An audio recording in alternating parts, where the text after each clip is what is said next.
Hello नमस्कार, स्वागत है मैथ्स पॉइंट पर। अब पढ़ेंगे हम निर्देशांक ज्यामिति। निर्देशांक ज्यामिति क्या है कि किसी बिंदु की स्थिति दिखाने के लिए निर्देशांक ज्यामिति का प्रयोग किया जाता है। जैसे ये किसी समतल में कोई बिंदु है तो ये बिंदु कहाँ पर है ये बताने के लिए निर्देशांक ज्यामिति का प्रयोग करते हैं। इसके लिए हम दो रेखाएं खींचते हैं। ये होती है क्षैतिज रेखा और ये होती है ऊर्ध्वाधर रेखा। तो अब इस बिंदु की स्थिति बताने के लिए हम कहते हैं कि क्षैतिज रेखा से ये 4 इकाई दूर है या 5 इकाई दूर है, और ऊर्ध्वाधर रेखा से ये 3 इकाई दूर है या 5 इकाई दूर है। तो इस बिंदु की स्थिति हो गई कि ये क्षैतिज रेखा से 4 इकाई दूर है और ऊर्ध्वाधर रेखा से 5 इकाई दूर है। तो क्षैतिज रेखा को निर्देशांक ज्यामिति में एक्स एक्स कहते हैं और ऊर्ध्वाधर रेखा को वाई एक्स कहते हैं।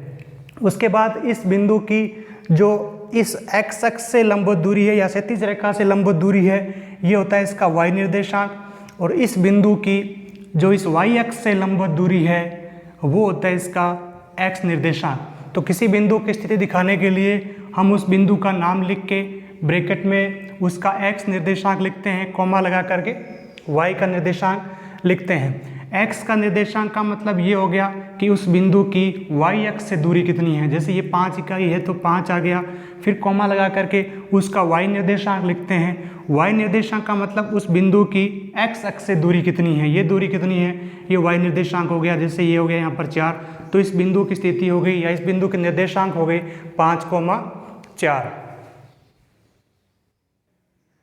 किसी समतल पर हम क्षैतिज रेखा और ऊर्ध्वाधर रेखा, यानी क्षैतिज रेखा मतलब एक्स अक्ष हो गया, इसको एक्स अक्ष कहते हैं, एक्स, और बाएं पक्ष में एक्स डैश से इसको निर्देशित करते हैं। और ये उसकी ऊर्ध्वाधर रेखा हो गई जिसको वाई एक्स कहते हैं, ऊपर वाई नीचे वाई डैश, ये हो गया वाई एक्स और ये हो गया एक्स अक्ष। किसी समतल पर एक्स अक्ष और वाई एक्स इस तरीके से रेखाएं खींचे तो दोनों एक बिंदु पर प्रतिच्छेद करती दोनों रेखाएं, इसको मूल बिंदु कहते हैं, मूल बिंदु कहते हैं। यहाँ पर x का मान 0 होता है और y का मान भी 0 होता है। ये दो रेखाएं खींचने पर समतल 4 भागों में बंट गया, तो ये होता है इसका प्रथम चतुर्थांश और ये है द्वितीय चतुर्थांश और ये है तृतीय चतुर्थांश और ये है चतुर्थांश। अब प्रत्येक चतुर्थांश में हम देखेंगे किसी बिंदु की स्थिति किस प्रकार होती है, चिन्ह कैसे होते हैं। यहाँ पर 0 होते हैं, x का मान, y का मान भी 0 होता है। इस लाइन पर जो है वो x के मान होंगे, दाईं तरफ +1 2 3 4 5 इस तरीके से लिखेंगे, बाईं तरफ -1 -2 -3 -4 -5। और इस ऊर्ध्वाधर रेखा पर y अक्ष पर y का मान लिखेंगे, ऊपर की तरफ y का मान +1 2 3 4 5 इस तरीके से चलेंगे, नीचे की तरफ -1 -2 -3 -4 -5 इस तरीके से चलेंगे। प्रथम चतुर्थांश में अगर कोई बिंदु होता है तो उसके निर्देशांक x का मान प्लस का होगा और y का मान भी प्लस का होगा। इसी तरीके से कोई बिंदु अगर द्वितीय चतुर्थांश में है तो उसका x निर्देशांक माइनस में होगा और y निर्देशांक प्लस में होगा। कोई बिंदु तृतीय चतुर्थांश में है तो उसका x निर्देशांक माइनस में होगा और y निर्देशांक भी माइनस में होगा। कोई बिंदु चतुर्थांश में है तो उसका x निर्देशांक प्लस का होगा और y निर्देशांक माइनस का होगा। उसके बाद किसी बिंदु के निर्देशांक ज्ञात करना हो, जैसे ये बिंदु है P, इस बिंदु के निर्देशांक बताना है तो यहाँ पर x का मान देखना है कि कितना है। तो x का मान 2 और 3 के बीच में अर्थात 2.5 और y का मान देखना है इस y अक्ष की तरफ 4, तो इस बिंदु के निर्देशांक हो जाएंगे 2.5,4।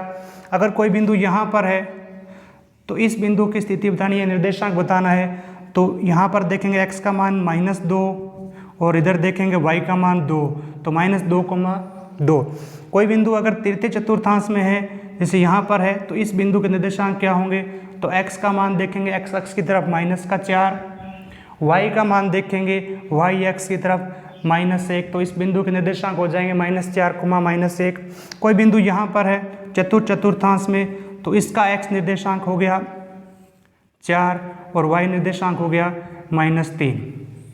उसके बाद कोई बिंदु अगर x अक्ष पर है कोई बिंदु x अक्ष पर है, मूल बिंदु से दाईं तरफ है, जैसे ये बिंदु है तो इसका निर्देशांक होगा x का मान जैसे 5 पर है तो 5 हो गया, y का मान हो गया 0। यानी x अक्ष पर कोई बिंदु है तो उसका y का मान 0 होता है। जैसे बाईं तरफ कोई बिंदु है तो यहाँ पर x का मान हो गया -3 और y का मान भी यहाँ पर हो गया 0। यानी x अक्ष पर कोई बिंदु है तो उसका y का मान हो गया 0। इसी तरीके से कोई बिंदु अगर y अक्ष पर है, जैसे ये बिंदु है तो इसका निर्देशांक क्या होगा, पहले x का मान लिखते हैं जो कि x का मान है 0, कोमा लगाकर y का मान लिखते हैं, 5 पर है तो y का मान हो गया 5। तो इस बिंदु का निर्देशांक हो गया 0,5। कोई बिंदु नीचे की तरफ है तो यहाँ जैसे ये बिंदु है तो इसका निर्देशांक होगा x का मान हो गया 0, y का मान हो गया -4।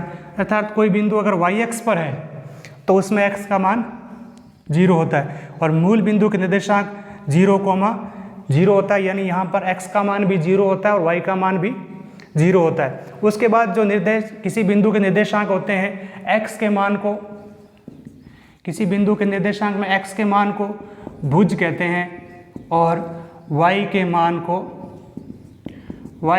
को कोटि कहते हैं। x के मान को भुज कहते हैं और y के मान को कोटि कहते हैं। जैसे इसका भुज हो गया 5, कोटि हो गया 0, इस बिंदु का भुज हो गया 2.5 और कोटि होगी 4, इस बिंदु का भुज हो गया 4, कोटि 5, इस बिंदु का भुज -2 और कोटि 2। भुज का मतलब उसका x निर्देशांक, x निर्देशांक का मतलब उस बिंदु की y अक्ष से लंबवत दूरी। जैसे ये बिंदु P है, इसकी y अक्ष से दूरी 2.5 अर्थात x का मान और इस x के मान को ही भुज कहते हैं, यानी y अक्ष से लंबवत दूरी को।